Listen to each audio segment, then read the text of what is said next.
Hi there, and welcome to my 15-1-12 term project. This game is called Sink the Putt. The objective of the game is to putt the golf ball into the hole. Let's begin. When you press the single player button, it will bring you to the first level. When playing the game, the player must take into consideration the slope factor of the ground, which will be displayed at the top of the screen. Since the slope will force the ball to curve, the player must hit at an angle.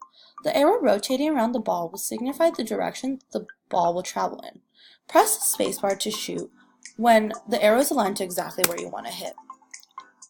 The arrow was created using trig equations, while the curvature of the ball was implemented using distance formulas with respect to time.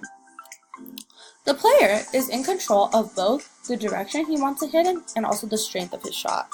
You can adjust the strength by simply pressing the up and down arrow keys. Right now we have a slope of 1.88, which means that it will break slightly to the right.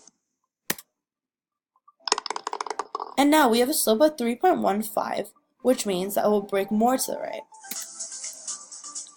There we go. And a negative number means that it will break to the left. Being able to adjust the strength will give you a lot of freedom and ability to choose how hard and where you want to hit the ball. Since real golf is dependent on both velocity and on slope, my game simulates both of these features.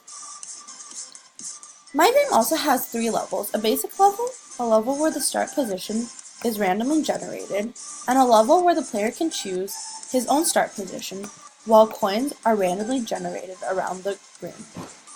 To move left and right, you simply press the left and right arrow keys. These coins are also randomly generated every few seconds, and it will disappear after a while, so you must remain vigilant of them. If the player hits both the coin and the hole, then the player's score will receive a generous boost. To move from one level to other, simply click the buttons on the right side of each screen.